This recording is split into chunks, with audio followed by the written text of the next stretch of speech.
Week 9 of the fantasy football season, and here's top 12 kickers. I'm ranking this week number 1, Justin Tucker of the Baltimore Ravens. So Tucker, I know it hasn't been the greatest of seasons for Tucker this year, compared obviously to other years where he's pretty much been perfect kicking the football. So last week I know he missed a field goal. This week here, Baltimore Ravens back at home. Seattle Seahawks, bend but don't break type of defense. I think Tucker's going to get a few opportunities in this one. The Ravens, they play better ball at home than they have on the road this season.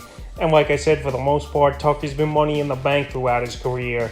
Even though coming off a missed one last week, I think he bounces back with a big game this week. Number 2, Tyler Bass of the Buffalo Bills in a potential shootout with the Bengals and the Buffalo Bills here. Tyler Bass, we know he's been one of the more accurate kickers over the last 3 seasons. We know he's in a high-powered offense. The opportunities are going to be there. And if you're going to want to win this game, I think whoever gets the 30 points first will win this one. So Tyler Bass, we know his range is pretty much unlimited.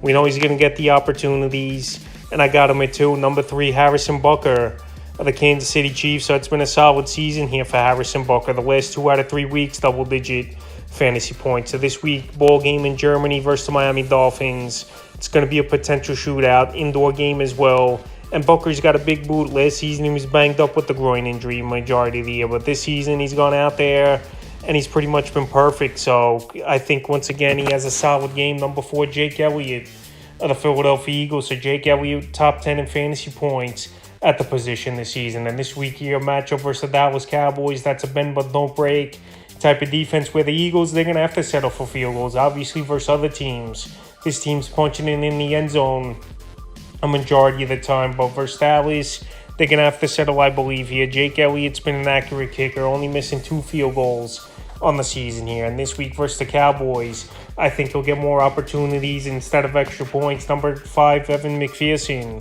of the Cincinnati Bengals. So like I said, Bengals, Buffalo is going to be a shootout type of game. McPherson, we know, has got a big boot, could kick it anywhere on the field. And he's been a clutch kicker early in his career so far over the last few seasons. So right now, Cincinnati back home. Sunday Night Football, yes, the wind could be a little bit heavier and the weather could be effective in a way. But Evan McPherson, for the most part, has been an accurate kicker, and it doesn't matter the condition. Number 6, Brandon Aubrey of the Dallas Cowboys. So Brandon Aubrey hasn't missed a field goal all season, only 1 extra point. But last week, hitting a 58-yarder. He has unlimited range, former soccer player is Aubrey. And this week here in a big game in Philadelphia where it could come down to the wire and every point counts and every field goals count, I think Brandon Aubrey in a big situation could kick it well and help this Cowboy team. And he's been a top 10 kicker this season in his rookie season as well. Number 7, Young-Ho Koo of the Atlanta Falcons. So Young-Ho Koo, we know he's a better kicker at home than he's been on the road. And this week, a home game here versus the Minnesota Vikings, where their defense for the most part hasn't been all that great. But this offense for the Falcons stalls out a lot as well in the red zone. So right now they've had trouble punching it in this season for the most part in the red zone, where they got to settle for a lot of field goals. And I think once again, Koo's going to get 2 or 3 opportunities. Number 8, Dustin Hopkins of the Cleveland Browns. So Dustin Hopkins, the last 3 weeks, he's been the highest scoring kicker in fantasy football. And this Brown team, another team where they get in the red zone a lot this season, but obviously with P.J. Walker at quarterback and Deshaun Watson even, they were struggling to finish off drives in the end zone, and there were times where the defense put them in good position and extra possession. So Dustin Hopkins, we know, has a good boot. We know he's one of the veterans in this league, and he still could go and put in good performances. And this week here versus an Arizona team, where I believe this Brown team could be in the red zone early and often, no matter who is at quarterback, I got him at 8. Number 9, Cameron Dicker of Los Angeles Chargers. So what a game it was last week for Dicker with 16 fantasy points versus the Chicago Bears. He's another kicker with unlimited range. I know it's a Monday Night Football game in New York where the weather could be nasty and cold and windy, but Cameron Dicker's on a high-powered offense.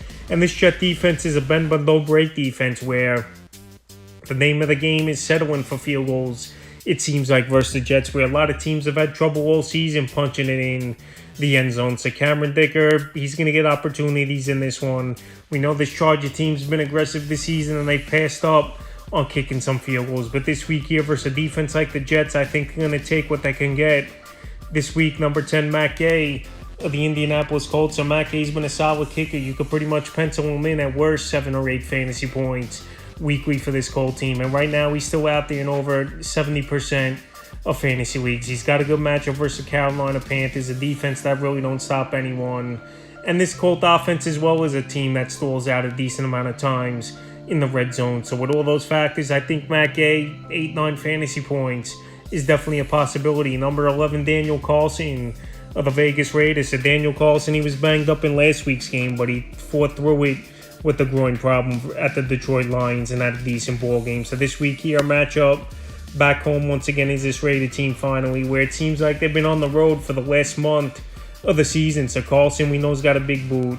We know it's indoor, which is always a plus over there in Vegas. And they're versing a Giant defense that's definitely improved over the last few weeks, but you definitely still could get in the red zone and settle for field goals at worst case, because I know this Raider offense has been way out of sync this season, especially the last few weeks, where in this one, it could be a field goal game between both teams like we saw with the Jets and Giants last week. And the 12th and final kicker on rankings, Jason Sanders of the Miami Dolphins. A Dolphins-Chiefs shootout game, no doubt about it, most likely in Germany, indoor game. And Jason Sanders, I know the points really haven't been there this season, where it's a lot of extra points in this high-powered offense, or chip shots it's been for him. But right now, this week here at Kansas City, there might be opportunities where they 35-40 yard line, and they're going to have no choice but to kick field goals to keep up with Kansas City or vice versa. So that's the top 12 kickers I'm ranking here for week 9 of the fantasy football season.